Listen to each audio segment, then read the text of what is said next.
It's really a pleasure to be here with you today. My name is Emiliano Tornese. I'm a visiting professor at the College of Europe, where I'm teaching banking, law, and capital market union law. We have today a very interesting agenda together with fantastic speakers. This is in the context of the Italian National Week. I participated myself to the College of Europe, and I remember how engaging and nice was to organize events per nationality. So, and this year is also an important year because it represents the 65th anniversary of the signature of the Treaties of Rome. As I was saying, the webinar is organized by the Italian Society of the College of Europe, and the objective is basically to have speakers to focus on the contribution of three notable Italians in 4 domains: so politics, law, economics, and diplomacy. Before we go to the speakers, I would really like to give the opportunity to the organizers, our hosts, Valentina di Micco and Margherita Antonelli, to tell us a few words. And then we go to Director Sabbatini and Professor Arena before starting the webinar. Please, Valentina, Margherita, the floor is yours. Thank you very much, Professor Tornese. Thank you for the very warm welcome. Hello, everybody. Thank you for joining us this afternoon. I'm Margherita Antonelli. I am a student in the Political and Governance Studies of the College of Europe department. And I have the pleasure to organize this conference with my fellow student, Valentina. I can say for sure that I'm really looking forward to the insightful interventions of our esteemed speakers.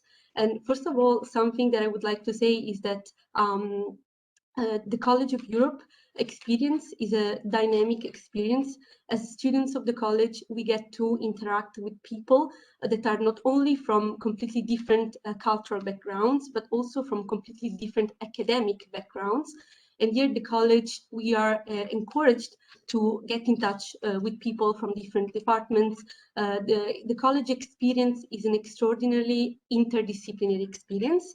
And that is why I would say this conference today, because it tackles the topic of Italian contribution to European integration from 4 different perspectives, is completely in line with the college spirit, what we call l'esprit du collège. So I'm really proud of having organized this conference, and I look forward to all the speakers' interventions. Thank you, Margherita. Valentina, please. So welcome to everyone to this webinar that me and Margherita have organized in the framework of the Italian National Week. So as it's known, the college has this tradition that in the second semester, every nationality celebrates their country once for a week for the whole semester. And in the framework of the Italian National Week, we thought, what is the best way to promote our country than to highlight the importance and the relevant contribution of the Italians to European integration. And so we collect and we talked and we connected to notable academics as well as diplomats and EU officials so that we could have a fruitful conversation about the importance of the Italian human capital to the European integration. And one of the reasons I joined the College of Europe was because, of course, I'm deeply fond of the European project and the European integration. And in this regard, while I was previously in my studies, I had the opportunity to research about some notable Italian law clerks who have had an important impact and an important role in the shape of in shaping the European legal system. And but also I am quite fond of European history as well. And at the college, I had the opportunity to follow an interdisciplinary course on European history. And I was actually quite surprised of the importance of Italy in the construction of the European Union. And in this regard, I would also like to remind that one of my favorite quotes regarding the European Union is a quote from Alcide De Gasperi, and maybe the professor Varsori later can further focus on this important political figure.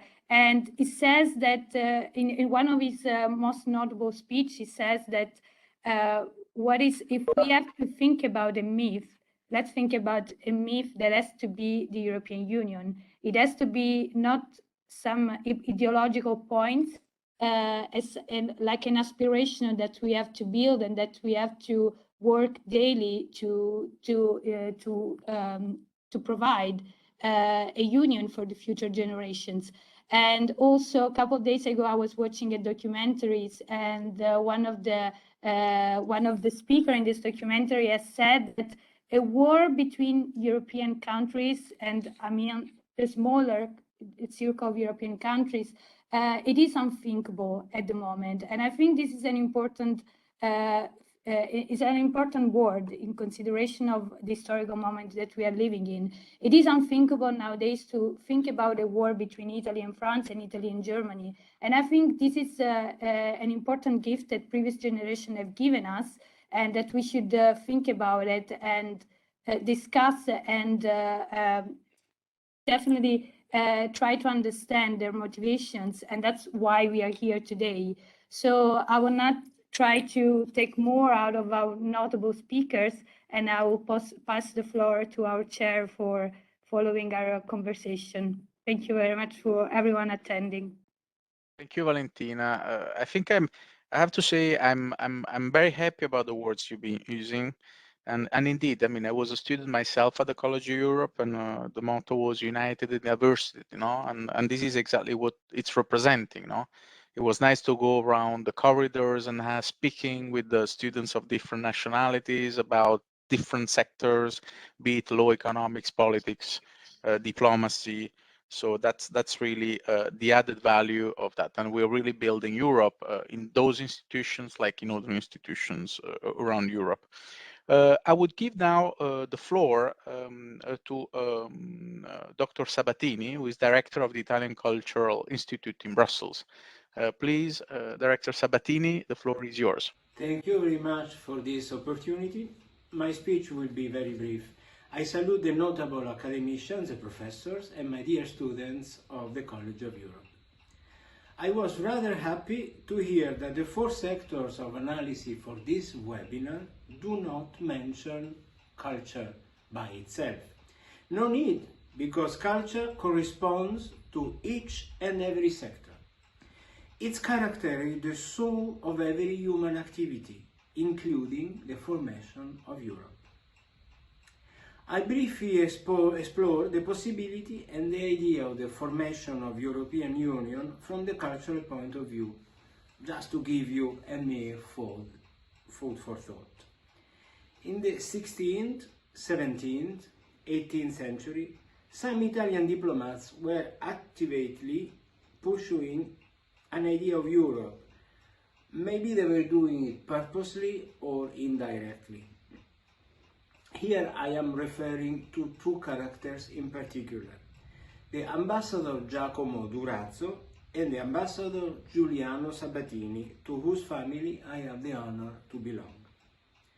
Durazzo was the ambassador of the Republic of Genova to Maria Theresa of Austria. Sabbatini had been ambassador of the court of Este to the same court, to Maria Theresa's court, 20 years before Giacomo.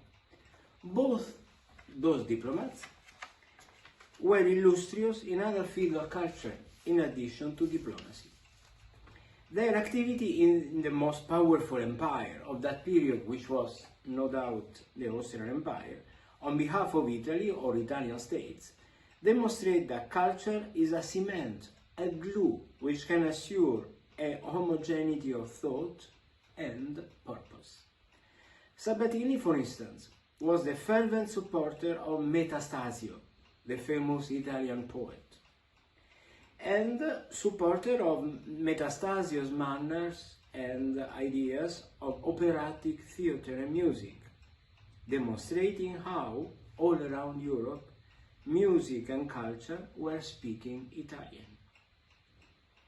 Because of Italian culture, Europe was having a common feeling, a common inspiration. 20 years later than Sabbatini, the Count Durazzo, ambassador of Genova, was the main foreign diplomat in Vienna. Thanks to him, slowly, the Italian way of opera was integrating, for example, the French opera, but also other ideas, European ideas, of other European states. Sabbatini and Durazzo were not afraid of introducing, therefore, non-Italians in Vienna, in the big Austrian Empire, thus anticipating a true European feeling. I can go on for hours, maybe for days and years on this subject, but I wanted just to say that culture is the basis of anything, including the idea of Europe. Many other people, including diplomats, were men of letters and have contributed to the common heritage, which is what we call Europe nowadays. And they were followed on a political basis in the years and in the 20th century until now. The Italian culture, therefore, is at the forefront of this presentation of common European values. I am ready, actually, on a one-to-one basis to discuss with the students of the College of Europe the quality and the magnitude of these concepts and ideas. I am very honored to contribute as the director of one of the top Italian Institutes of Culture in the world to the idea of Europe through conferences, concerts, exhibitions and other events which have been attended by the students of the College of Europe. And those events were expanded into leisure, but the students are very, very welcome. It gives me a lot of happiness. I wish all the best to all of you on your endeavors. Thank you so much for your attention. Thank you, Dr. Sabbatini, Director. I have to say, I mean, living myself in Brussels, indeed, the amount of events and nice events that the Institute is organizing, it's extremely interesting for us to participate in that. And you refer to culture, which is really indeed the glue. I always make the example that in Europe we are united in diversity, but when we go in the United States or in other countries and we find among ourselves, Italians, German, and so on, immediately we find that glue, and has, the culture is really unifying all of us with all the contribution that each nationality or Italian, French, and so on has provided. And indeed, we as Italian, a great contribution. I mean, just if I go through the names that the speakers will mention, it's really, really impressive what they have achieved and we have achieved, and we continue to achieve every day.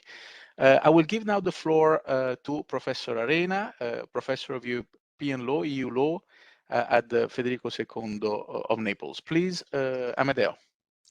Thank you very much, Emiliano. So I really want to congratulate the student from the Italian Society for the intuition underlying the format of this conference.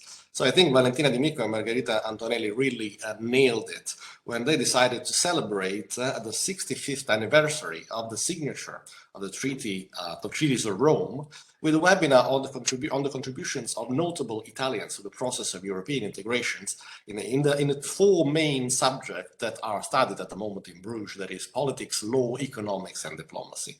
So there will be 4 talks focusing on the contribution of notable Italians to these fields. Now, I think this begs the question whether it's somehow contradictory to focus on the Italian influence and at the same time on something that is European.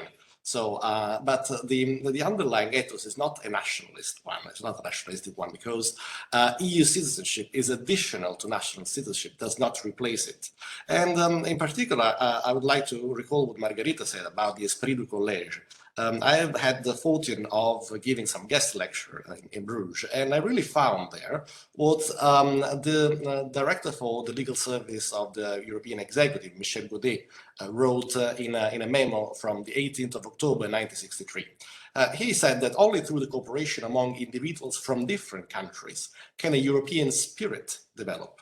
And that spirit is the precondition for mutual understanding and tolerance between the peoples of Europe, which have been divided for many years and are now stand united at one of Europe's darkest hours.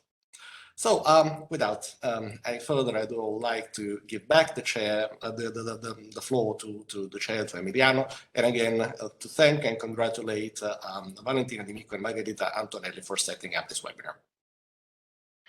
Thank you, Amedeo. I mean, I have to say it's really a pleasure. The panelists, the speakers are Professor Varsori, you, Amedeo, Professor Arena, Professor Poettinger, and Federico Bianchi. And I have to say they will speak about politics, law, economics, and diplomacy. Just to give you an idea, no? Because I'm basically, it's true I'm visiting professor in Bruges, but I'm mainly working at the European Commission, where I deal with financial issues. So having been working on banking union, so on financial themes, which have a lot of legal complexities. So I also do legal work, so financial and legal work. And these issues are extremely political, so sensitive from a political point of view. And in order to unblock situation, you really have to use diplomatic skills. So this is just, a little summary to show you how, to work in the institution, to create Europe, you really need to develop those kind of skills. And really, we have incredible panelists today, and they will speak about incredible figures in Italian and European history.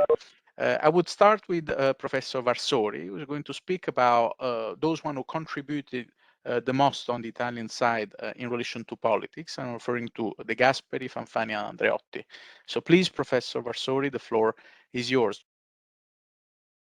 Well, thank you very much. And first of all, I would like to thank the organizer of this initiative, of this webinar, and in particular, the young students of the Italian Society of the College of Europe. It was a very interesting idea, and I think it will be very helpful, for everybody who is participating in this meeting. Well, I am going to speak, I think, about 20 minutes. I think it's more or less the time at my disposal. And well, I must tell you that when Professor Arena contacted me and they told me, well, there is this initiative and perhaps you can give a speech and about the Italian political role in the European construction. I was a bit uneasy, because there were so many personalities, and figures who play important role in the European construction. Well, we have leading politicians, such as, for example, Alcide De Gasperi, which is too easy, to speak about De Gasperi, and another Italian leading politician, of course, I am going to speak about a bit about De Gasperi, about Fanfani, and about Andreotti, but why not to speak about Emilio Colombo? Why not? Or about Gaetano Martino, and other people. At the same time, we must not forget that the European construction is a very complex process, and I think you have already pointed out the complexity and also the many actors involved, So not only the national governments, but the diplomats of every national or every government. And so we had important Italian diplomats who play leading role, if you think about Cattani or Ducci, or also very recently Ambassador Wattani, who was the counselor, the advisor of Andreotti. And why not also some other, in brackets, technocrats, experts, why not speaking about some European commissioner? When we think about Altiero Spinelli, we usually forget that Spinelli for some years was a commissioner, remember, of the European Commission, And I spent some time studying, for example, the role played by Lionello Levisandri, who is not well known, but was very important, because he played a leading role as the commissioner for social problems, for social questions. So I was a bit embarrassed, when I had to decide which personality I'm going to deal with, and then I decided perhaps with the most obvious one. So sorry about that, you know. I mean, and so De Gasperi and Fanfani, which is less obvious, I think, and of course Andreotti. What can I say? Well, as an historian, I already wrote in some of my essays or some of my studies that I am always a bit embarrassed, you know, when I read some general histories of the European integration, especially written by foreign colleagues, you know, especially in English or French, because it seems that Italy was not in the European construction, or that Italy played just a minor role, that everything was done, you know, by France, Germany, to a certain extent, Britain, you know, but Italy was there just with two names, usually, De Gasperi. And in this book, it's very difficult to understand what he did, you know, but he's there because he's with Schumann and, of course, Adenauer. And so it must be also, there must be also De Gasperi and Altiero Spinelli. Well, I mean, I think, on the contrary, that the Italian contribution, the Italian political contribution to the European construction was an important one. Although I think that we have to take into consideration two different levels, I think. The first level is the contribution by the Italian politician to the European construction in the context of the European communities. And the second level is the influence and the role played by European politicians as far as what the European construction meant for Italy. In this case, well, I am a diplomatic historian, you know, and usually diplomatic historians are a bit cynical, you know. They say that we are realpolitiker, you know? So we say, oh gosh, ideas, they are not so important, you know, and just national interest, you know.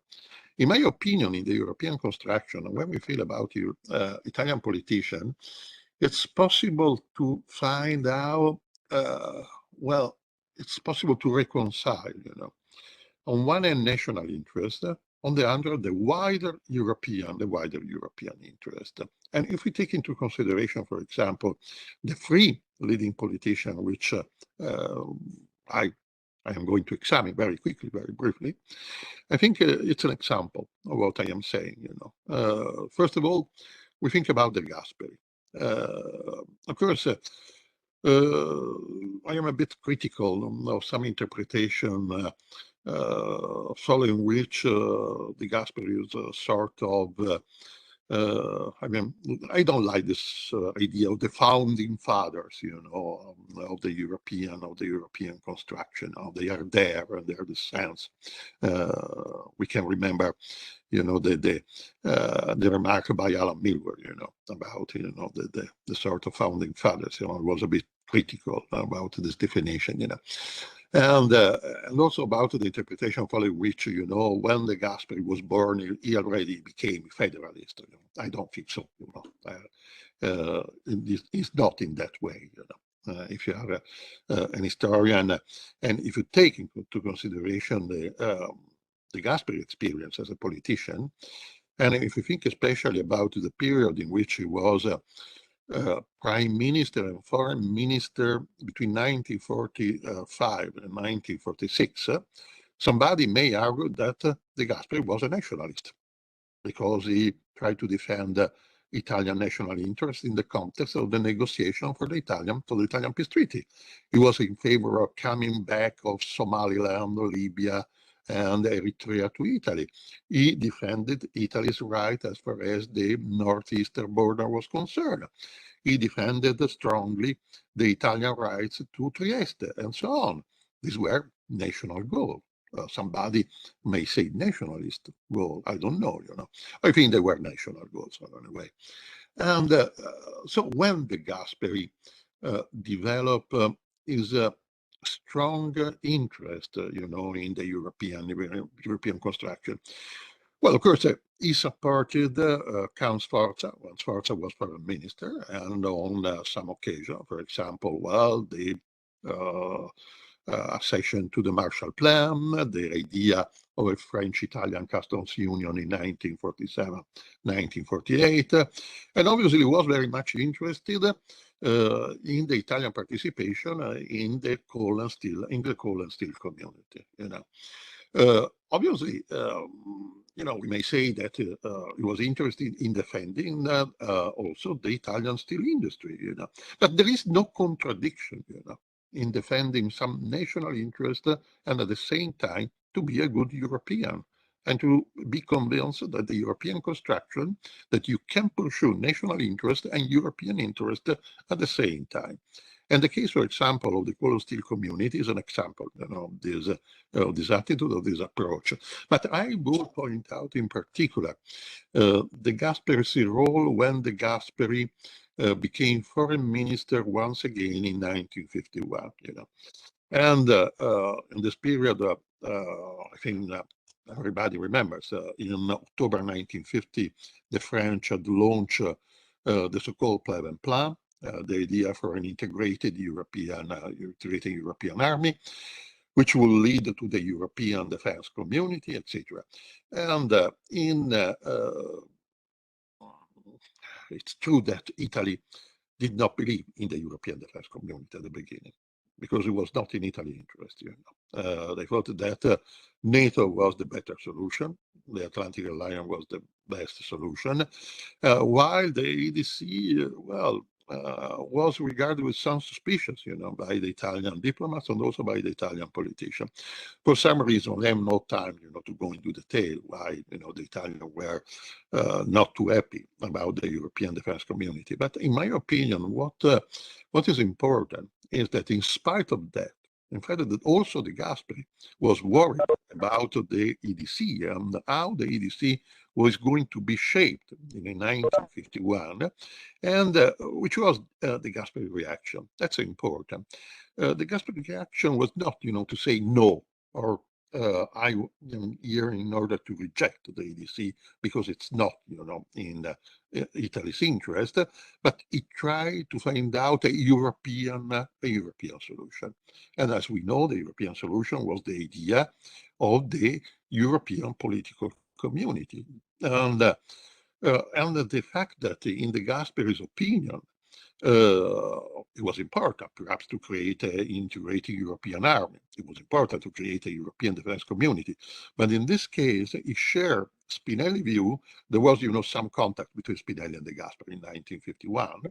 And the critical remark about, the EDC was, well, we are going to create a building from the roof, which meant we are going to create a European army without a European government, which in my opinion was right, And of course, so he put forward the idea of a European political community, which later on was transformed in the Article 38 of the EDC Treaty, following which, when the EDC Treaty will be completed, we created a ad hoc body, which will develop the plan for a European political community, which had a strong, following the Gasperi's opinion, it must have a strong supranational characters, So a sort of first step, early step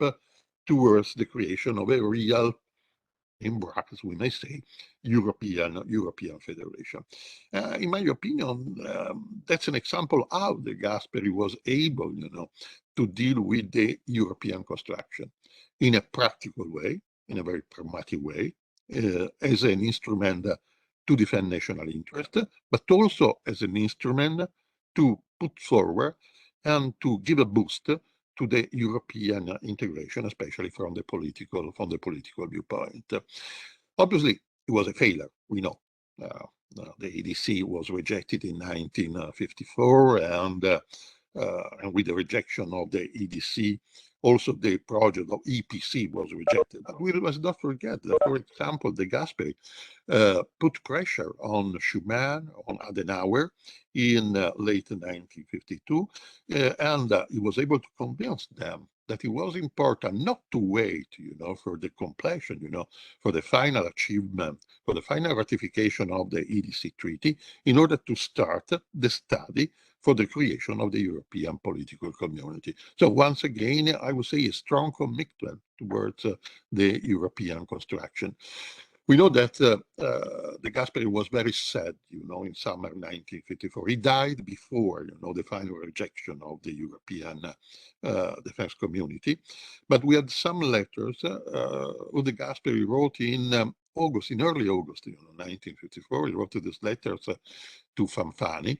And in spite of everything, it was clear that the EDC was going to collapse, but he tried till the end to support the idea of the EDC. And in my opinion, what is important is that we may say that De Gasperi was at the same time a supporter of United Europe, of the Atlantic community, and also on Italy's interest. There was no contradiction for De Gasperi in these three different approaches to Italian foreign policy. Because, in his opinion, the fact that Italy will be European and also member of the Atlantic community. Atlantic community, I don't mean the only NATO. It means something different, something wider, a political Atlantic community, the fact that the members of the Atlantic community share the same democratic values, And De Gasperi was a bit pessimist about Italy, Think about the election of 1953. In the election of 1953, the political parties which were against Italy's democratic system more or less got 48% of the votes. The communists, the socialists were allied of the communists, the neo-fascists, and the monarchists. So De Gasperi thought that the roots of the Italian democracy, which was very young, were very weak roots. And the only instrument for which it was possible, to strengthen the roots of Italian democracy was to have Italy as a strong member of Europe, of a united Europe, and in an Atlantic community.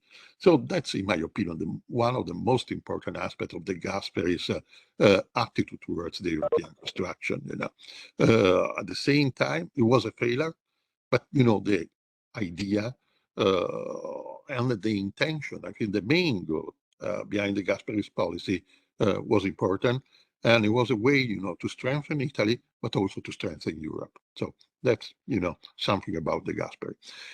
What about Amintore Fanfani? Well, Amintore Fanfani was a different generation of Italian politician, and usually we remember Fanfani as a politician who was more interested in the Mediterranean area, in the Middle East, in the relationship between East and West. Everybody knows about his mission to Moscow in summer 1961 before the building of the Berlin Wall, his attempt to mediate between the United States and North Vietnam in the mid-1960s and so on. But at the same time, let's not forget that that Fanfani focuses attention not only on the Middle East, détente and so on, but also on the European issue. We must not forget, for example, his role in the early 1960s when he was usually prime minister, but a prime minister was interested in foreign policy too, and his role, for example, in two important episodes.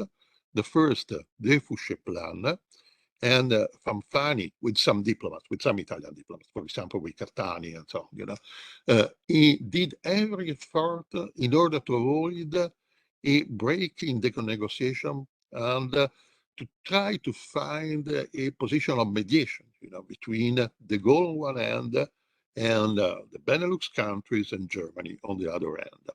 And if we give a look to the documents of the Italian records, it's very interesting that I think De Gaulle didn't like very much other politicians in Europe, with the exception of Adenauer. But he had a good opinion of Fanfani. He thought that Fanfani was an you know, a real political leader, and yes, some sort of a respectful attitude, you know, towards Fanfani. At the same time, Fanfani was able to speak with de Gaulle and also to pose the question in a very, very frankly, you know. And in my opinion, there was a moment, you know, a period in the negotiation for the future plan in which Italy was almost able to convince de Gaulle to accept a compromise, which perhaps would have find out a solution to the question of the future plan. At the same time, we must not forget the important role which Fanfani, the Fanfani government as such, you know, Fanfani played in support of the first British application to the common market, you know, in spite of the doubts and suspicions about the attitude nurtured by the British, you know, because we must not forget, you know, the British attitude during the first application, in my opinion, was a nonsense, you know. They thought to, well, to be in a position of strength, which was not true, you know. And so they asked for concession, you know, too strong concession. And Fanfani realized that on the contrary, the British participation to the common market, I mean, to the European community, was an important step forward, you know, towards the European integration. Once again, the Italians tried to mediate between the French and the British. Once again, we may say that Fanfani was not successful, you know, but you know. No, nevertheless, the tempo was an important one, and in this period, I think that everybody in Europe regarded Fanfani as a cunning politician who was trying, you know, to do his best in order to save the European community, in order to avoid a break in the European community. At the same time, Fanfani was also able to defend the Italian position and the position, you know, of the European community. We must not forget his role in 1976 when there was the famous empty chair crisis, you know. We must not, I must tell you that Italy was at the origins of the empty chair crisis, you know, because Italy put forward the question, well, we have to reform the common agricultural policy, and at the same time, we're in favor of strengthening the position of the European Commission, you know. And Fanfani once again tried, you know, to achieve these two goals.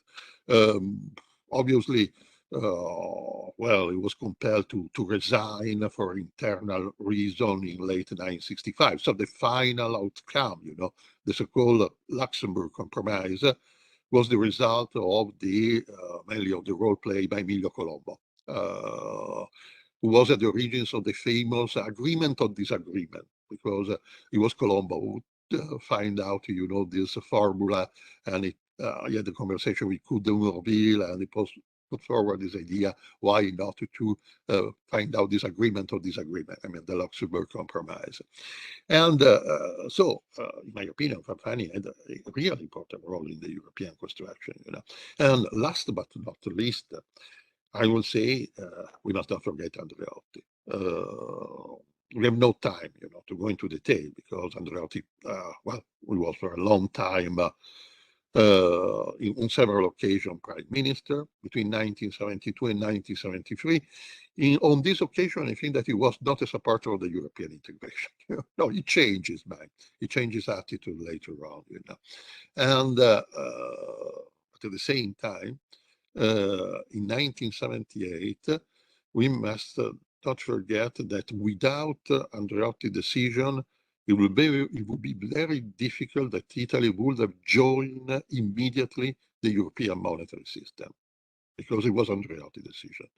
And he knew that as a consequence of the decision, his government was going to collapse, you know, as it happened a few months later, because it was the national unity government, and Andreotti knew that the Italian communists were in favor of the EMS, but they were against Italy's becoming immediately, you know, a member of the European monetary system. And so for Andreotti, it was a very difficult decision, because it was the future of his government which was at stake. And I saw some documents, you know, in the Andreotti archives, and it's very interesting, you know. He had some doubts. He had to decide. He had to convince the the Christian Democrats to support his position. And at the end, he argued Italy cannot be outside the European monetary system, and that's the Gasperi tradition. We have to demonstrate that there is a firm commitment, by the Italians to the European construction. So we have to take part immediately to the European monetary system, in spite of the fact that my government is going to collapse, going to fall because the communists are against, and there is, several other reasons. And I think that we can remember Andreotti and Craxi also role in the Milan European Council in 1985, when they decided to, we have to vote. And we have to vote on the concept of majority vote, and we know what happened, Margaret Thatcher and the Greek and also the Danes were put in minority, and it was the opportunity to start the Intergovernmental Conference, the Luxembourg Intergovernmental Conference, which will lead to the creation of the single European Act. If there was this opportunity, there was the consequence of Craxi and Andreotti decision in the Milan European Council.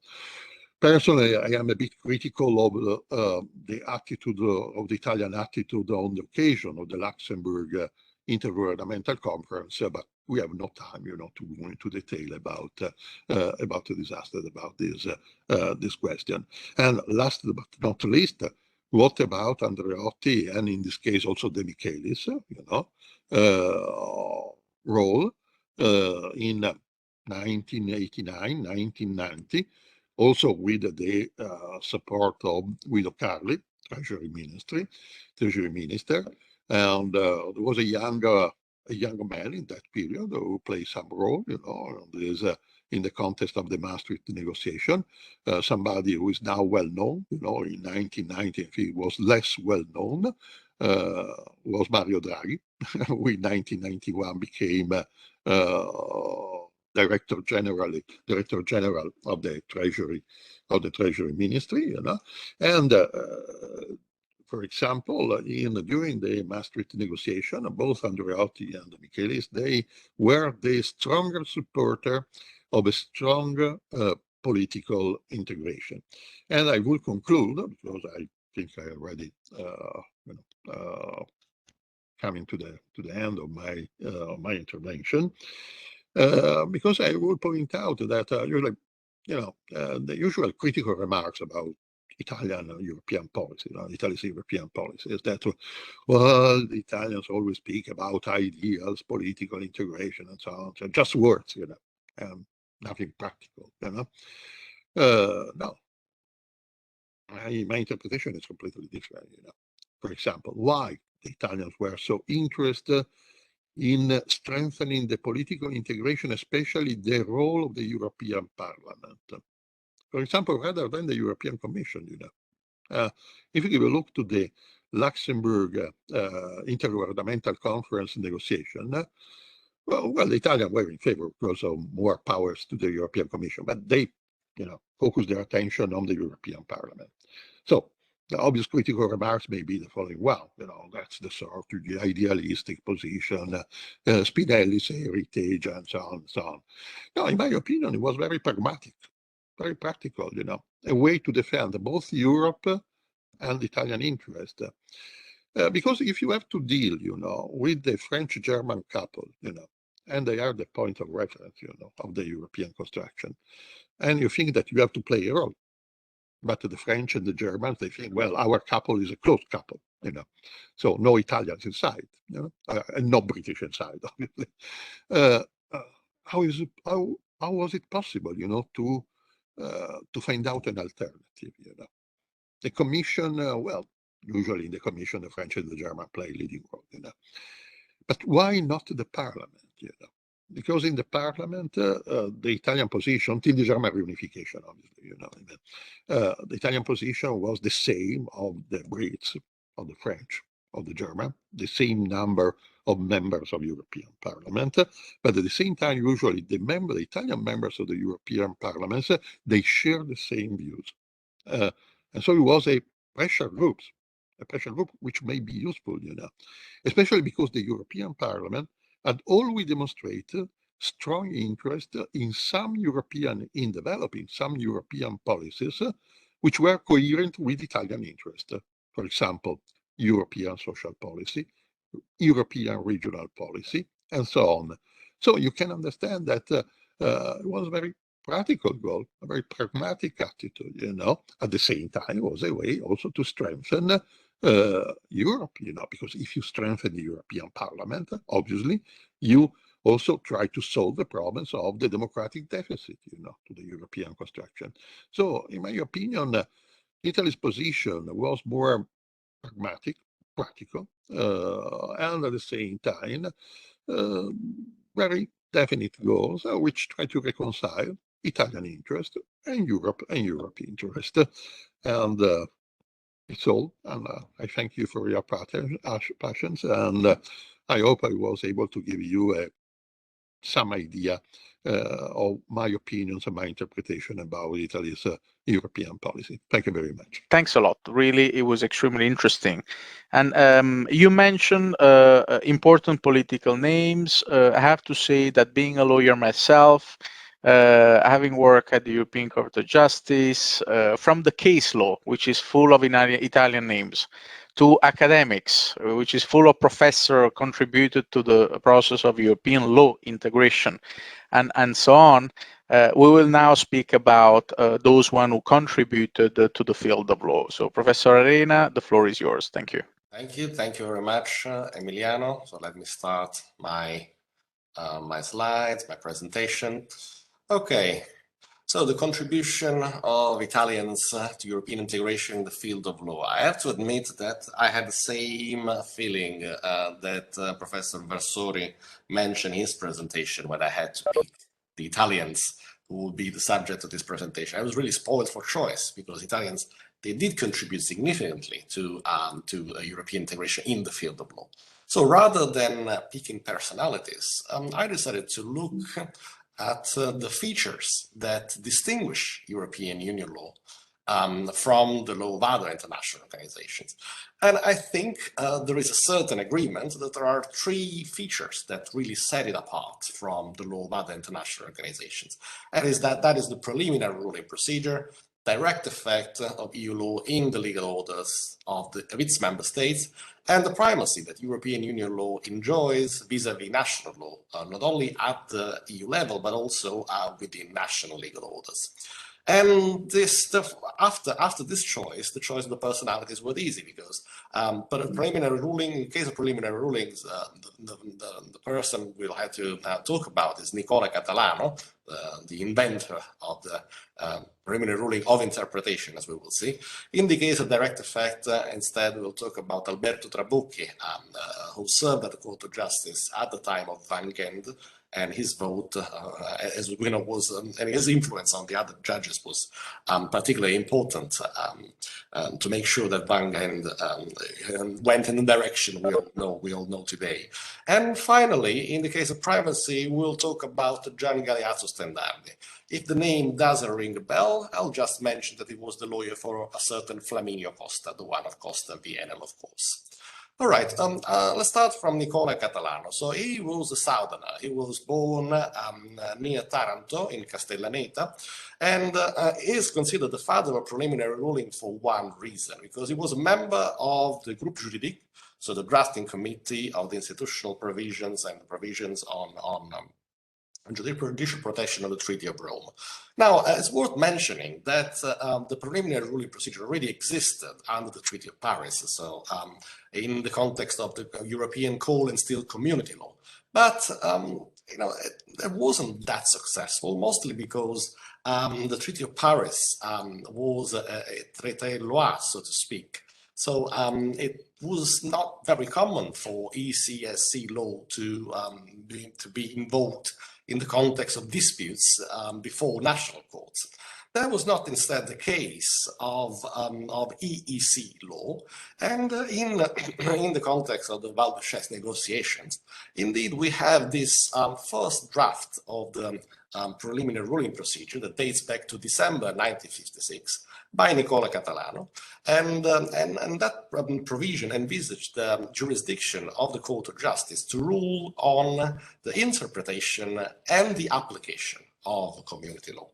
Of course, this proposal was debated, so the version that finally made it to the treaties was only conferred the Court of Justice the jurisdiction to provide rulings on the interpretation of the treaty and on the validity and interpretation of the acts of the institutions.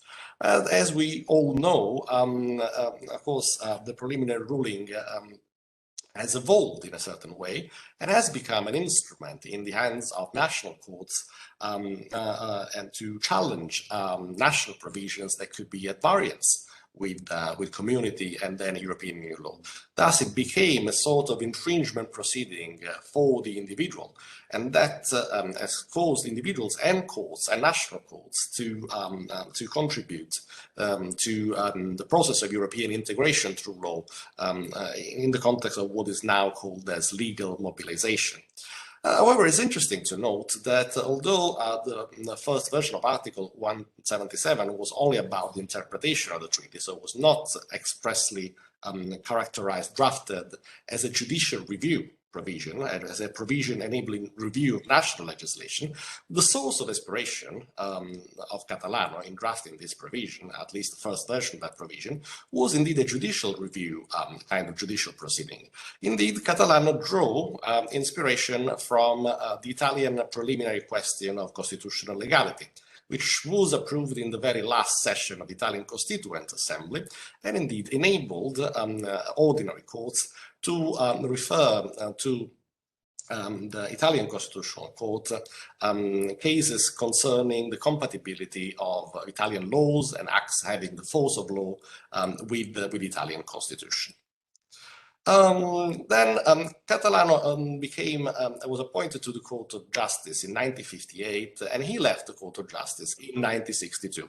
Yes, indeed, it was a bit too early to see the preliminary ruling of interpretation, so his brainchild, in action.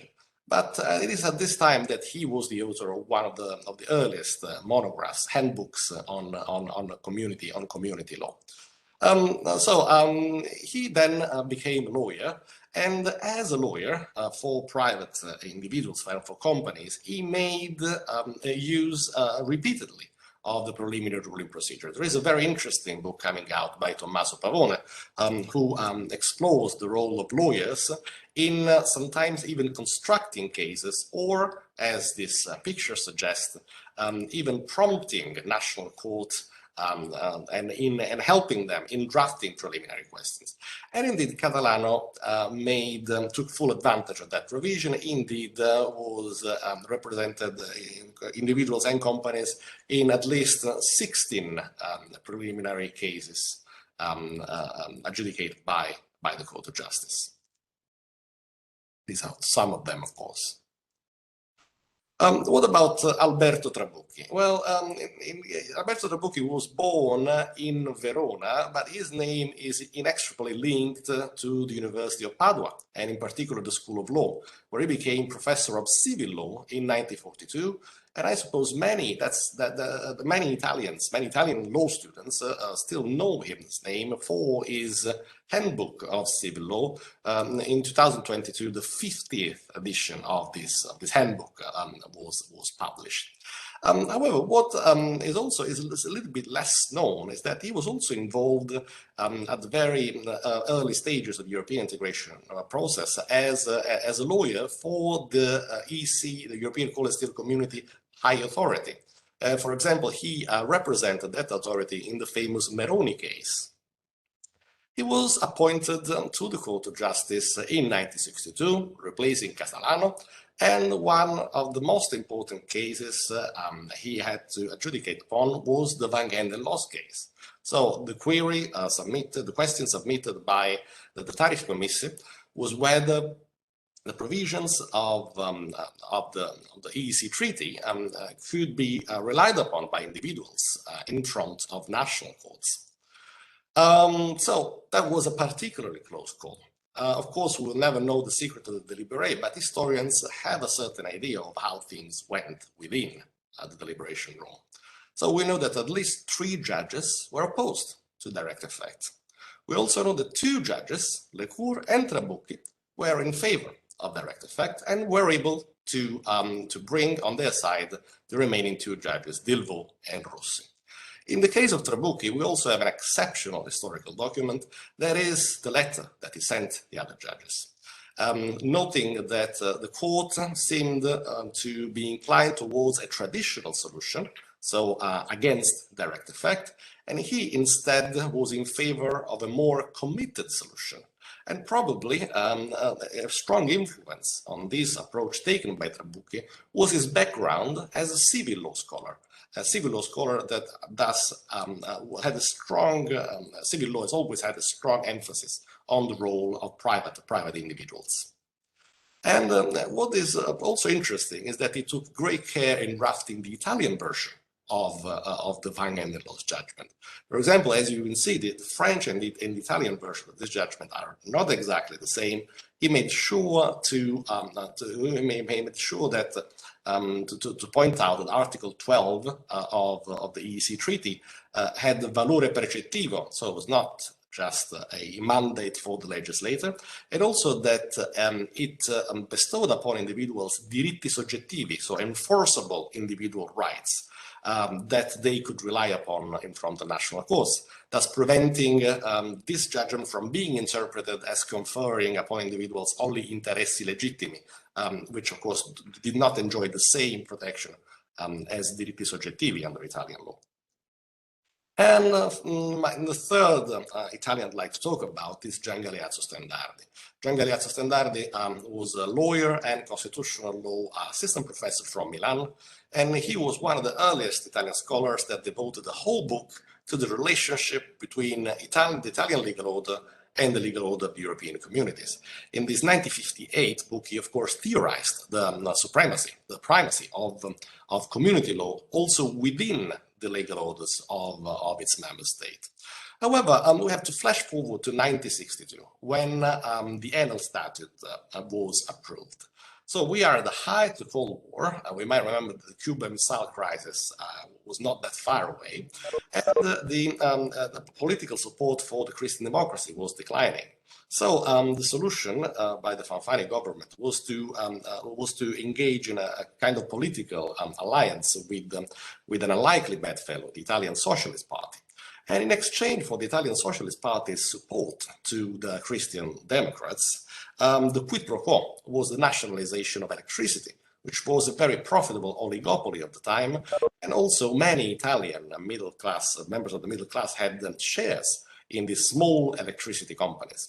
Of course, the nationalization was not in the best interest of the shareholders, who indeed organized some demonstrations. There was strong parliamentary opposition to the bill, but to no avail. The bill, the nationalization bill, was passed by the European Parliament, and indeed the stock market crashed, and there were demonstrations by shareholders.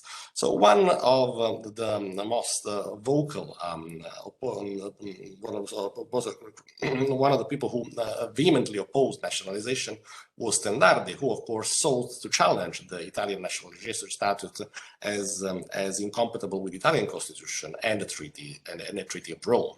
And this is where Flaminio Costa came in. He was also a lawyer. He was also a right-wing libertarian, but most importantly, he was a user and a shareholder of one of the nationalized companies called Edison Volta.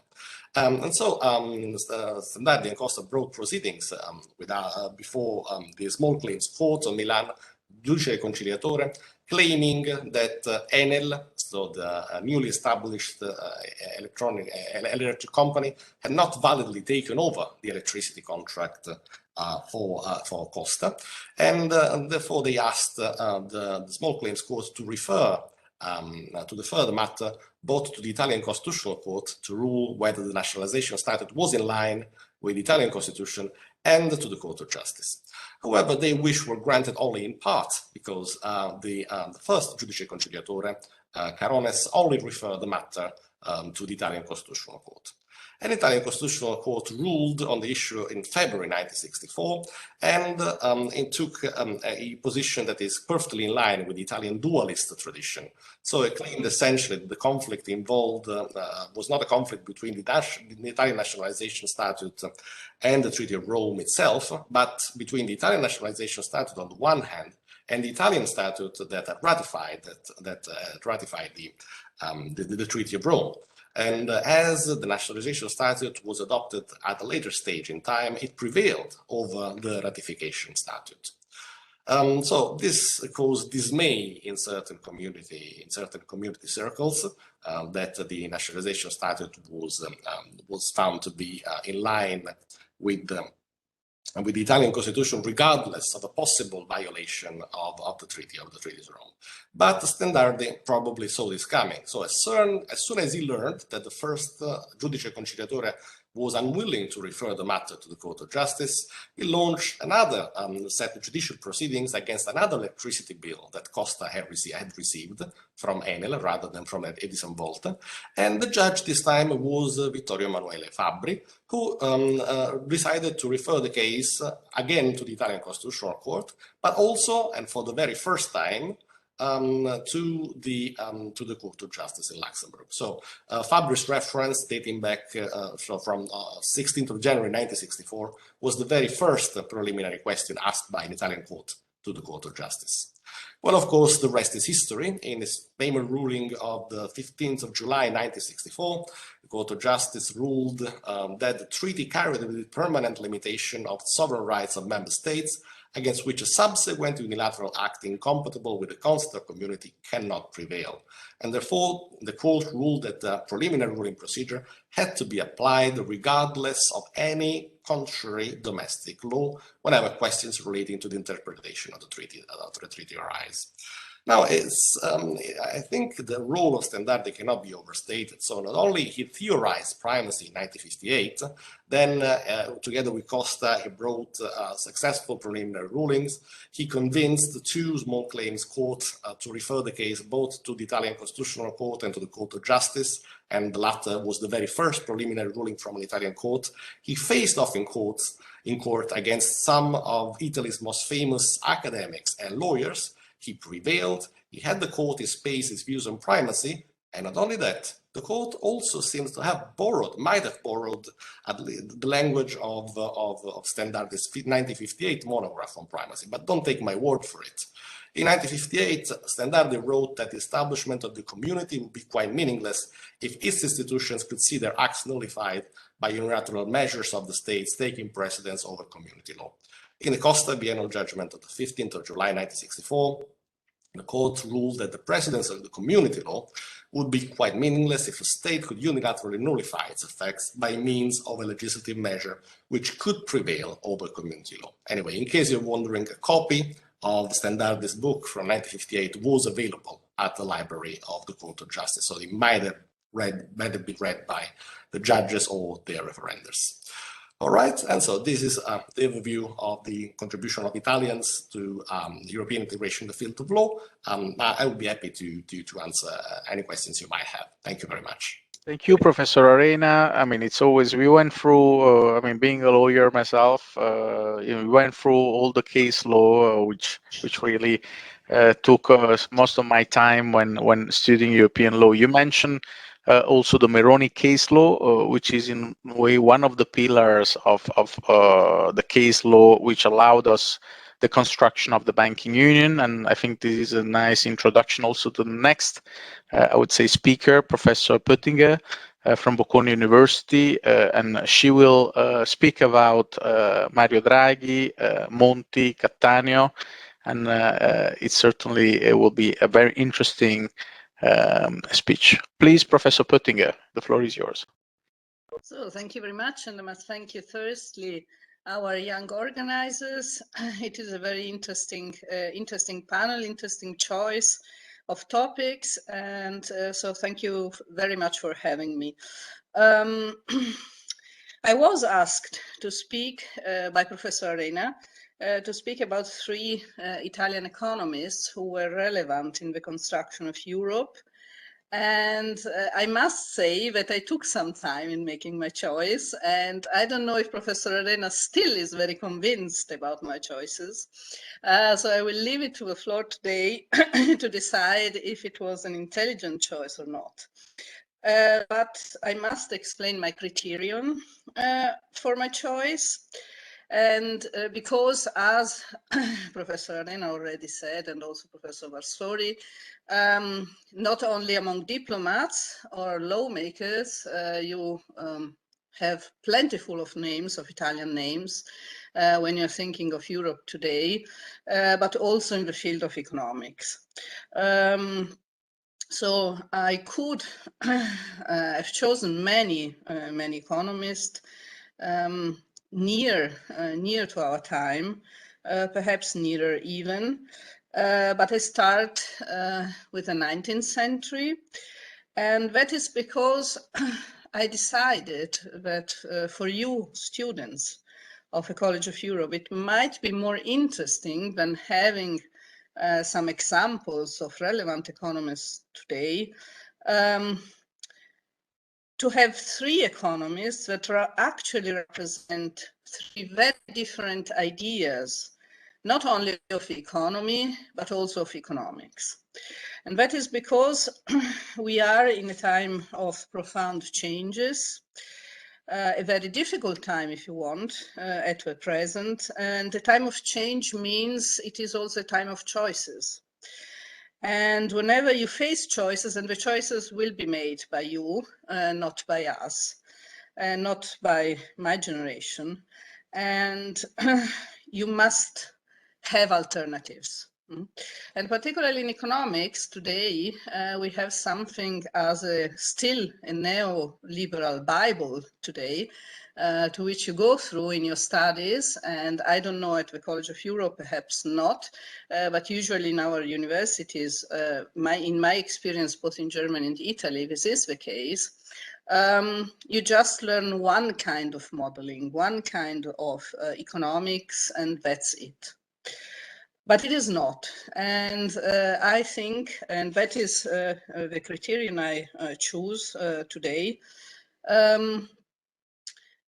you can have different views of the functioning of the economy, and so the right economics to understand it and to make intelligent choices. So I looked back at the 19th century, and I was spoiled in my choice by being presented.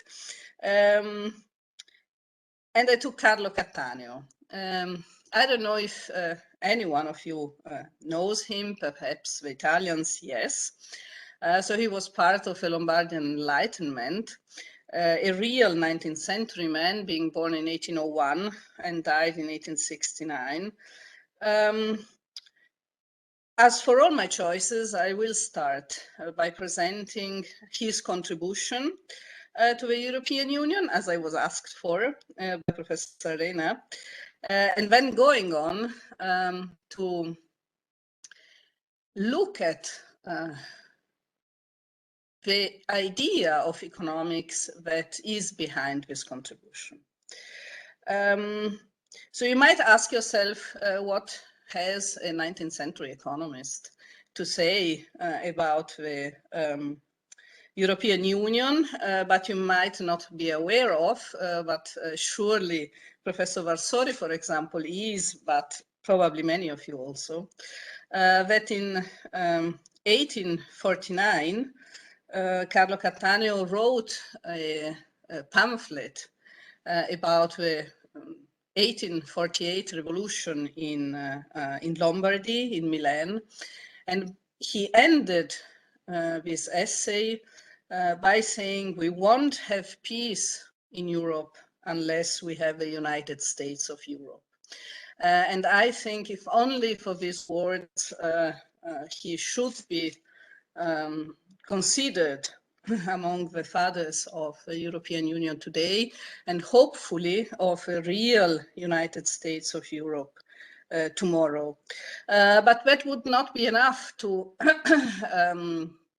to justify my choice. If this, his staunch federalism, he was a federalist. He was thinking of obviously the United States of America at the time, and he was thinking of Switzerland particularly as a political institutional form.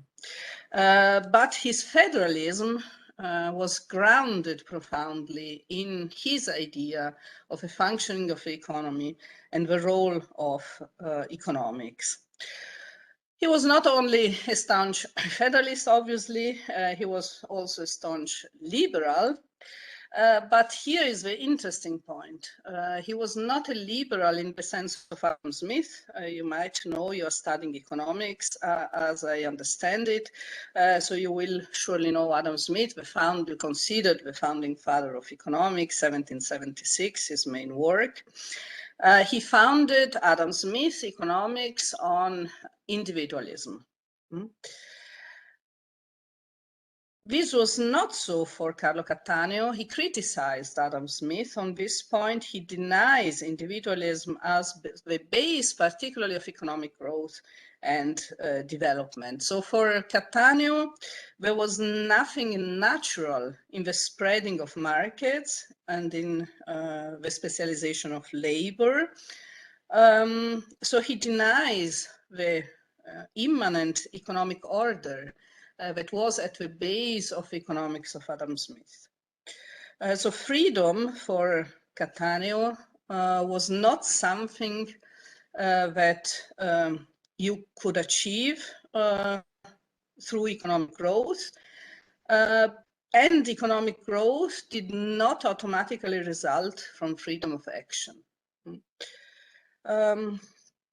So there was more to the economy and to making an economy work, so more efficient, than having the factors of production interact and being allocated in a market mechanism. And this side, that side of economics, so the allocating market, Cattaneo considered this the physiology of economy.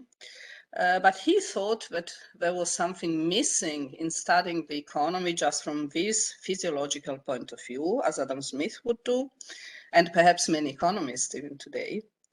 There was a psychology of the economy that was even more important. And this psychology was grounded in what he called the intelligence of mankind. And he would say that in his main work in economics, that this intelligence should be considered one of the factors of production. So you don't only have only land, labor, capital, as economists today consider. You must count intelligence among this. And this intelligence is, again, as I said before, it's not something that is individual. It is a collective intelligence and relates to the way in which differently in each time and space, a population, a family, a tribe, a class, a nation, if you want, solves problems in general. So I come back here, we were speaking of culture before. So for Cattaneo, culture was the something related to this intelligence. But also how it solves the economic efficiency problem in particular. So in ancient tribes, for example, this intelligence might have been a religious one. You might have had magic to solve your problems. In the modern world that Cattaneo saw unfolding in the 19th century, this obviously referred to science and rationality. And this collective intelligence leads to continuous innovation, but not automatically. Again, this is not some mechanism that has to do with nature and with the invisible hand of Adam Smith. No, you need an act of will here. That is because there you have institutions at work, and institutions are the precipitate of past ideas, of past intelligence, as you might say, the Catholic Church at the time of Cattaneo. But not only you have a problem of institutions that refer to old ideas, so they are not good today to enhance intelligence, innovations, and so on.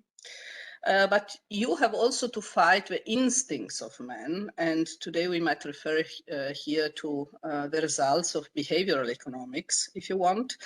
So you have instincts in man that have nothing to do with rationality or scientific thinking, and I think recently we have had a lot of examples of this. And one of his instinct is that of appropriation, for example. And so you can count warfare as an effect of his instinct taking over the intelligence. So it needs an act of will for this common intelligence to overcome the different interests that are represented by institutions and rent-seeking activities and rent-seeking groups and so on and so on. And here is where the role of a state and of a federal state is so important in Cattaneo, because the state should act as an institution whose main role is to grant that these differing and opposing interests that lead to rent-seeking activities, less than efficient economic results, and the decay of a political actor are compensated. They compensate each other so that none of them prevails over each other.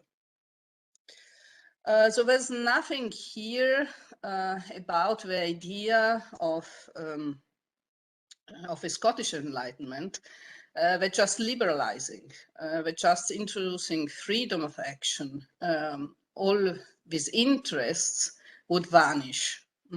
These interests that had nothing to do with rational economic action. There is the need of democratic interaction, if you want, and of a federalist state to overcome these different interests. The second role of the state for Cattaneo, if that would not be enough, would be to spread the intelligence. And here you can clearly see how Cattaneo was part of the Enlightenment movement. But there is an interesting economic point of this. Yes, obviously you should have education, you should educate the population, but this has the aim of creating for everyone the same starting point. And that is something that today you would have in the idea of liberalism of Amartya Sen. And and I think Amartya Sen is the most important liberal today, the most interesting idea of liberalism today. So creating the same starting point for everyone. And this Cattaneo would already tell us in the 1860s. So I'm closing down here on Cattaneo. Freedom is here, so the liberalism of Cattaneo has something to do with a freedom that is not an ideal, is not something to which the world must be adapted to or transformed into. This is the result of a continuous negotiation among different interests, so that a precarious institutional equilibrium allows the intelligence to operate and to transform into acts that will increase the productivity of the factors of production, generating economic growth. But an economic growth that creates not only wealth, but also equality. And this is a historical process, and the references here for Cattaneo are both Hegel and Vico. Here the intelligence, as he defines it, acts as an antithesis to a thesis that consists of his past ideas crystallized in institutions, political ones, but also law systems, and that is something for Professor Arena to comment on, and economic ones as currencies and so on. So this is a continuous process, a never-ending process that results from a very precise act of will and not something that can be taken as granted. So this is a bumpy road to freedom. So this was my first choice, and because this is a very interesting view of embeddedness of economy into social and political processes, and the idea that you cannot disentangle this embeddedness, and you should account this for when you decide which policies are best. So to my second choice, and here I come back to my formation. I have a degree in international economics at Bocconi University, and when I studied there, one of my professors in Economia Politica was Mario Monti. And he began having lessons, and I think I followed 2 or 3 of them. But then, exactly at that time, that year, in 1995, he was called to Brussels and to become a commissioner in Europe. And at the time it was with a responsibility for the internal market services, custom and taxation. He remained so up to 1999, and then he became commissioner for competition from 1999 to 2004. And I remember that we students, we wrote for him before he went away, Sei mitico, and we were very happy and excited about all of this. So Mario Monti represents, obviously here, the idea of liberalism. Liberalism that is pretty much represented in Italy by the, in economics, by the Bocconi School, as you might know. And he brought this idea of liberalism that was pretty much the Adam Smithian one, not the one of Cattaneo, to Brussels. And here his main contribution, but you probably know this much better than me, was in regard to merger regulation. As Professor Arena will have taught you, I think, in the Treaty of Rome, 1957, you did not have any merger regulation at the time. The Commission proposed a merger regulation in 1973, but it was adopted much later because you had a lot of discussion between Britain and Germany at the time on the 2 different sides. And so the merger regulation was adopted only in 1989. And at the time, a merger would not be allowed by the European Commission if it would, I quote here, create or strengthen a dominant position, as a result of which effective competition would significantly be impeded.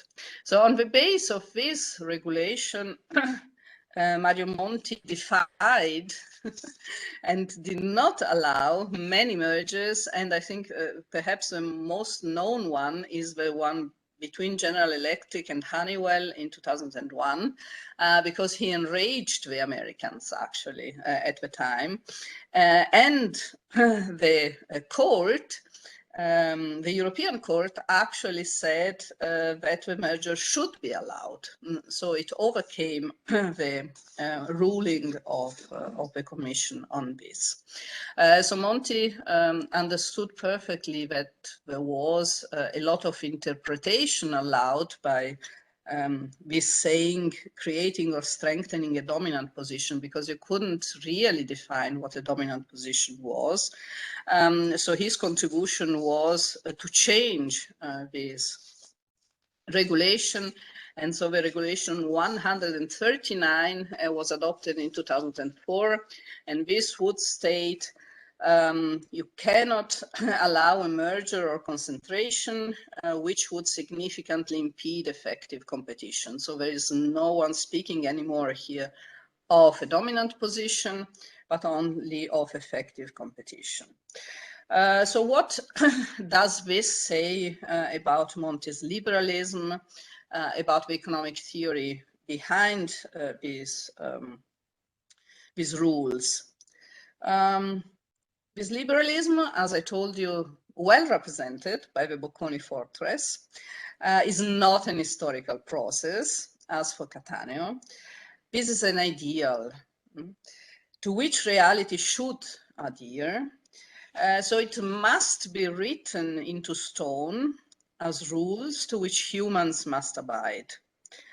A new Bible of sorts. So no exceptions, no influence of mitigating circumstances, no considerations of geopolitical issues, no historical change. The market is set to rule human action and not the reverse, as was for Cattaneo.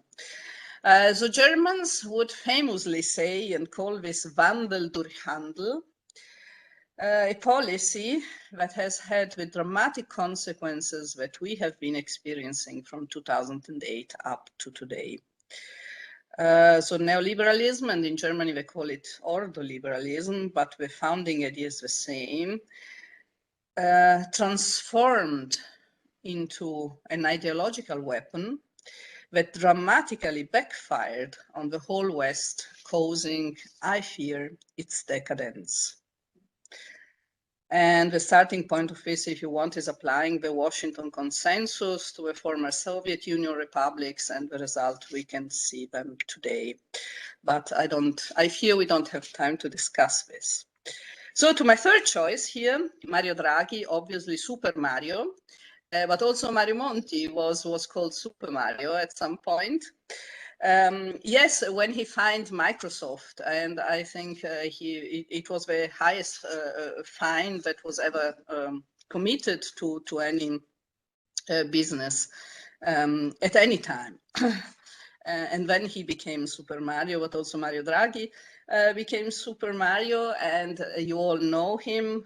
So he was nominated president of ECB, so the European Central Bank, starting in 2011 up to 2021.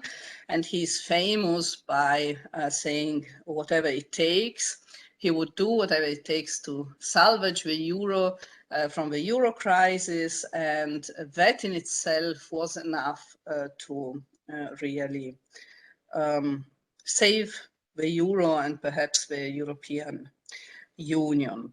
So the act in itself, going public and saying whatever it takes, was a policy that clearly represents part of what is called, and you will have studied by studying economics, the new macroeconomic consensus. That was typical at the time.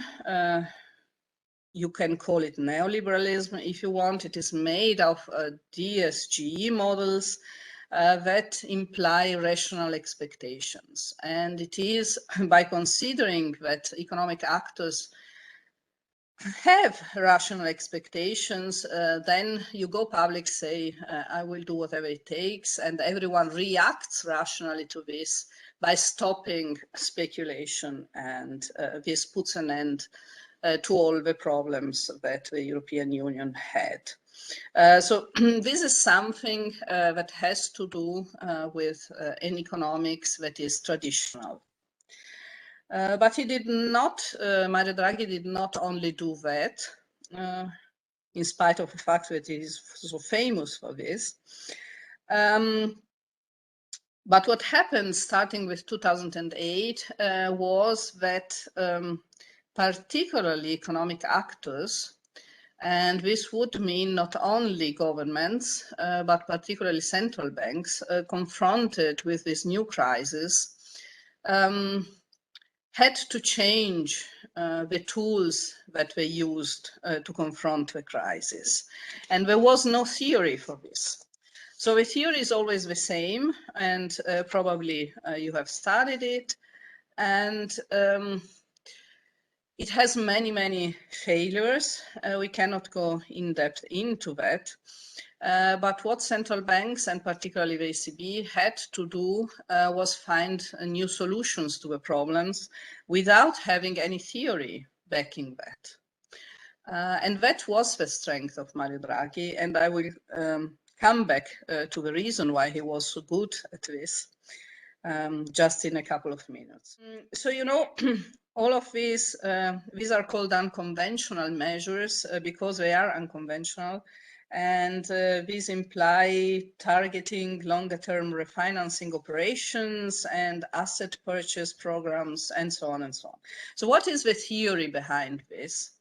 And I told you there is no real macroeconomic theory, but there is a way to look at the economy and how and the role of economists that is very interesting here.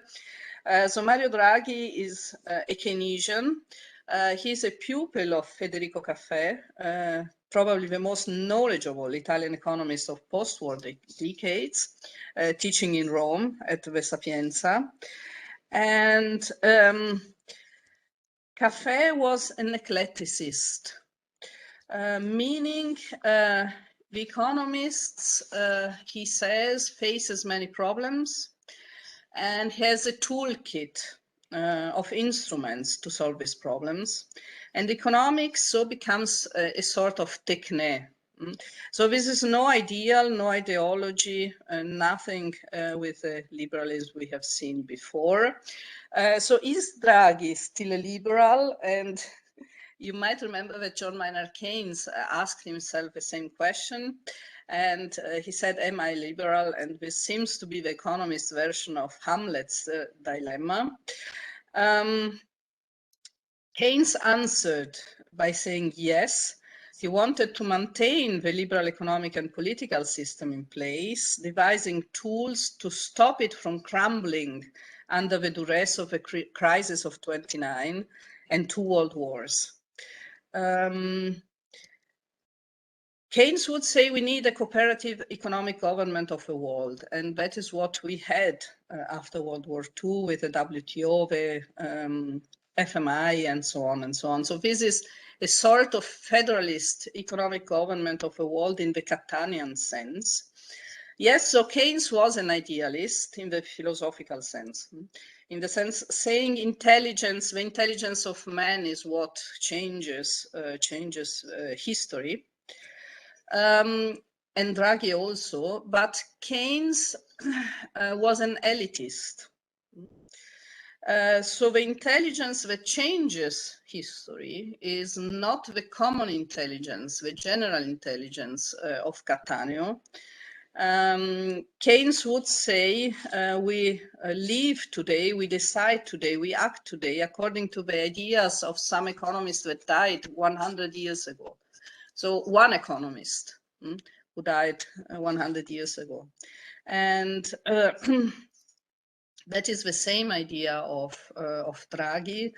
And while Federico Caffè dedicated his life to teaching because he believed in enlightenment, he believed that his role to change history was to teach the most numerous people possible good economics. So Draghi did not decide this way. He decided to manage institutions, exercise power. So he salvaged the euro, and I'm closing down on this, but he did not up to now move Europe towards the goals of Cattaneo. So a federative state capable of freeing the people by generating useful cooperation, or neither spreading knowledge so as to liberate the creative and innovative forces in society. So there might still be hope, I don't know, but is there time to reverse the decadence of the West? This is for you young Europeans to decide, and you should choose your economic theory of reference wisely. So thank you. Thank you very much. I mean, indeed, working in these fields, there was a time when everybody said, if you're not called Mario, you really don't have a future in any institution. But anyway, thanks a lot, Professor Poettinger. And now we go to Federico Bianchi. Federico, thanks for joining us. Please.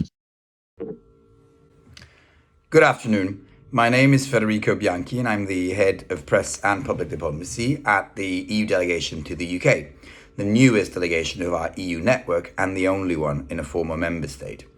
I would like to thank Professor Arena and Professor Tornese, together with the other distinguished panelists gathered virtually here today, for inviting me to this panel discussion.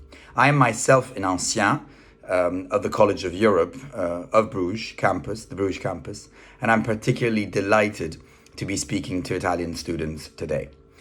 Generally, the study of international relations focuses its observation on the dynamics of relations between the actors of the international system and the effects that derive from it.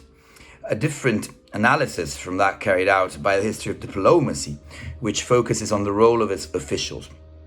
Political literature, in fact, tends to emphasize the activity carried out by great political leaders, often not fully recognizing the essential action of the officials of the foreign ministries and of the foreign ministries as systems, in which you have, of course, the foreign minister himself, but also a number of civil servants that allow him to perform his duties in the best way possible. I'm hence glad that today we will be able to explore together the role of three great Italian diplomats, one ambassador and two foreign ministers, in the process of European integration. First of all, I would like to start by speaking about the role played by one of the greatest contemporary Italian diplomats in relation to the European integration project, Pietro Quaroni. Pietro Quaroni was ambassador to Paris from 1947 to 1958, and in those years he played a pivotal role in the rapprochement between those two great countries, France and Italy, and in the process of building a united Europe. The will of the European countries to join together in a single supranational body had a different motivation and purpose for each of those two players. The common denominator, however, was a desire to create a coalition of states with relative military devices capable of facing the then Soviet threat. The fear of Russian aggression in Western Europe was in fact such as to push France to propose the creation of a defensive body, the European Defence Community. It is quite remarkable, I think, that over 60 years later, this topic finds now new life in the face of the Russian aggression of Ukraine. And we are speaking today, hours after the strategic compass has been approved. So I think this makes the a review or the discussion around the figure of Pietro Quaroni perhaps even more interesting. The historical process that led to the birth and sudden failure of the EDC is well known, but the contribution that Ambassador Quaroni made to the negotiations between Rome and Paris is less so. Not much has been written actually about Pietro Quaroni. After having participated as political advisor in the peace conference, Quaroni became ambassador to Moscow. And then from there, in February 1947, he took office at 51 Rue de Varenne, the seat of the Italian embassy in Paris, still today. His embassy, which lasted 11 years, remains one of the longest in the history of Italian diplomacy to this day. In the splendid La Rochefoucauld Palace, Ambassador Quaroni immediately engaged in the delicate negotiations for the revision of the peace treaty. When the peace treaty was signed in February of 47, it confirmed to be very severe towards Italy. France did not have affectionate feelings for our country, being still animated by the rancor it carried since June 1940, so much so that it considered it a former enemy from which it still had to keep on guard, and to which it did not want to be excessively attached, as defined by Durosel, a fabulous book published in 1988 that I would advise everybody to read. Quaroni therefore invested massively on the rapprochement of the two countries and, on a larger scale, on the creation of the first European cohesion bodies. If anyone believes that the work of an ambassador can really overturn relations between two countries, he said, they are very wrong. An ambassador can greatly contribute to spoiling relations between two countries. The overcoming of the resentments of the war and the post-war period arose spontaneously from the bottom of the two people. He mentioned in 1965. But Quaroni's diplomatic skills even contradicted his own words. In fact, the two countries did not take long to reconnect, sharing the same policies and objectives, including the search for a solution to the German problem. For our purposes, again, I'm reading from his letters, it seems to me that some interest in having had for the first time on the French side the assurance that France recognizes our right to take part in discussions concerning peace with Germany. He mentioned in a letter to Minister Sforza on the 16th of November of 1949. From his arrival in Paris, one of the most delicate issues for the ambassador was to mediate between the opposing positions of Italy and France towards German rearmament. The French expressed total opposition to the idea of seeing a German in uniform ever again. A fear also increased by their miraculous economic growth, while Italy was on the contrary aware of the necessary German participation in European defense. In this regard, Quaroni insisted on suggesting to Rome to act with great prudence, precisely in order not to undermine the diplomatic relations painstakingly healed with the Allies across the Alps.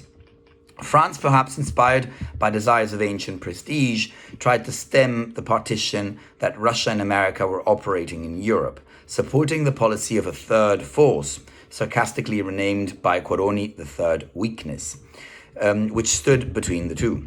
Well aware of the nationalist revenge of the European countries in which the Franco-German confrontation found a comfortable place, worried that the inability of governments to agree among themselves would lead to a total cancellation of the international weight of the old continent, leaving it to the United States and to the Soviet Union, leaving to both these great superpowers carte blanche on the future of the European continent. In light of the above, Quaroni was personally involved in finding an answer to the defensive problem. A few months before the launch of the Plevin plan, when Paris was already moving towards the idea of a community-type defensive body, he suggested to Minister Sforza a different solution. In his opinion, more sensible and effective.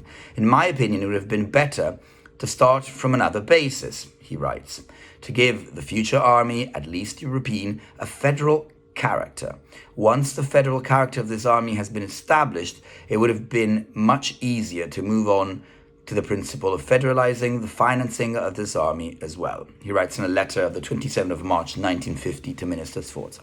As we all know, the plan eventually failed, and we do not have today a European defense system as the one envisaged back in the 50s. Although, once again, I think this discussion is around around Ambassador Quaroni is particularly relevant today in light of the strategic compass that has just been approved, and also in light of the effect it had in that rapprochement we mentioned a couple of times in this little cameo around the life of a great Italian diplomat, this rapprochement between France, Germany and Italy that cemented the way then to the creation of the European economic communities and then eventually to the European Union we live today. The second great Italian I'd like to celebrate with you today is perhaps much better known, Gaetano Martino. Most of you will have studied or at least heard of the Messina Conference of 1955, one of the key moments in the process of European integration. For the non-Italians in the room, Messina is a mid-sized town on the northeastern tip of Sicily in southern Italy. If this was an in-person event, I would ask how many of you know why this conference was held in Messina.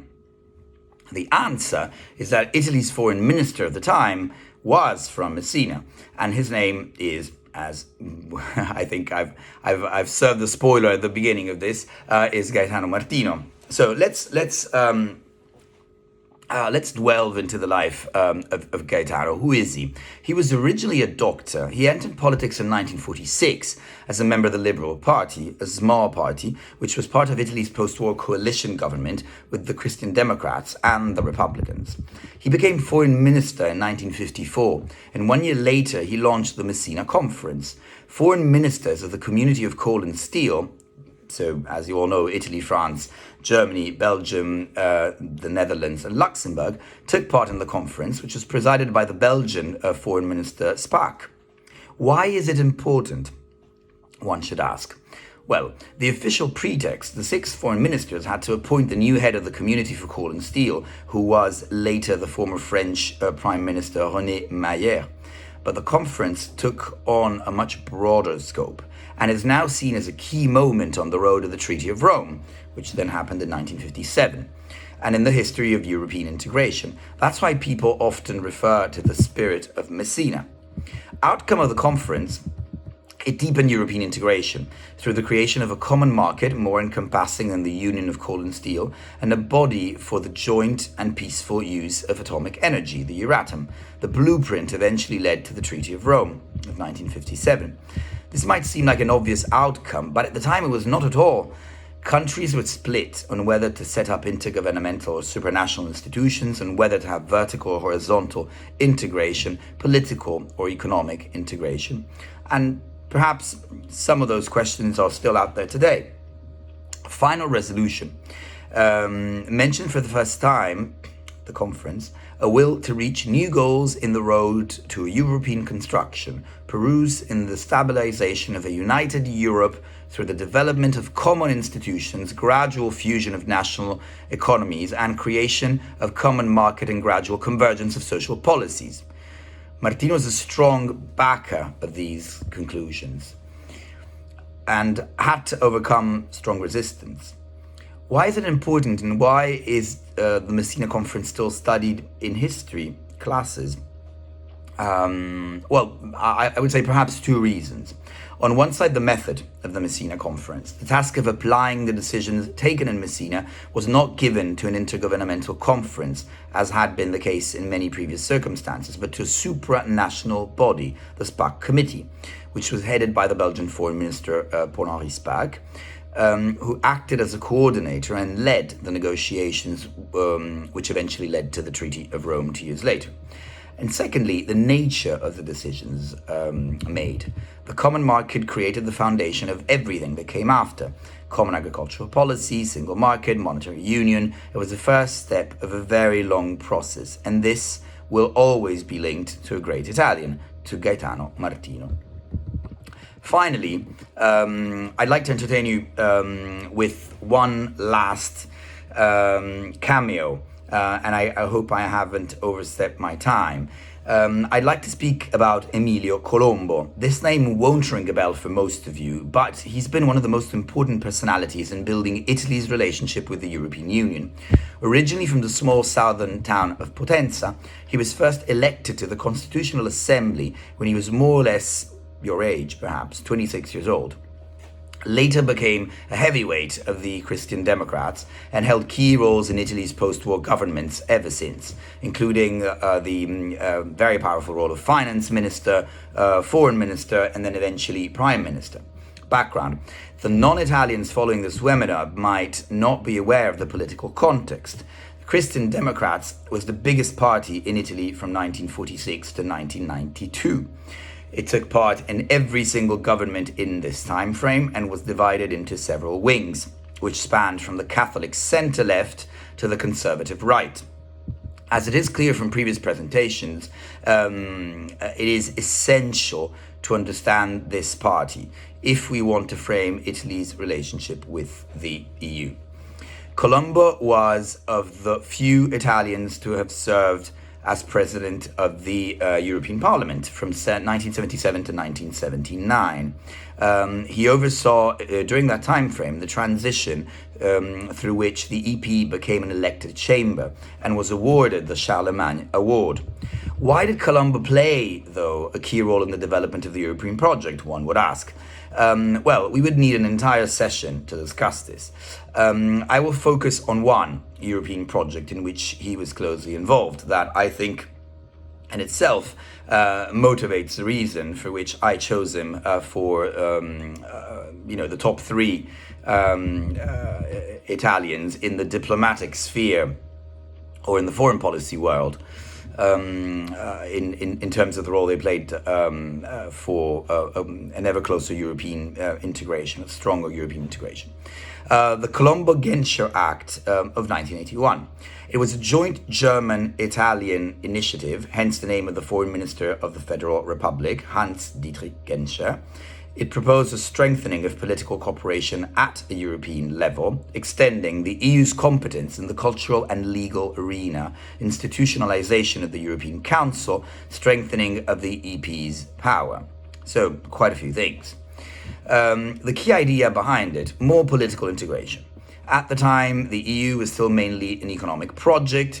In 1981, the document was heavily criticized by the national governments, who were less keen to delegate competence to the then EC, something which will strike a parallel, perhaps also with our more contemporary times.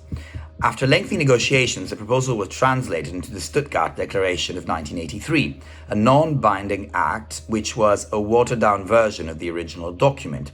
Why is it important? One of the first instances in which two important European governments mentioned the EC's constitutional adaptation, an idea which would eventually result in the EU constitution, which, as we know, then became the Treaty of Lisbon, was then partially transposed and was today the Treaty of Lisbon. So Colombo's role in the Colombo-Genscher Act that brought to the Stuttgart Declaration gave us the EC's constitutional adaptation. In 1989, Colombo was re-elected as an MEP. He later was appointed as rapporteur in the project to draft a European constitution based on Spinelli's initiative. So he continued in playing a very important role also in the later part of his life. I will conclude my intervention here, and I look forward to potential questions, and I thank you for listening. Thank you very much.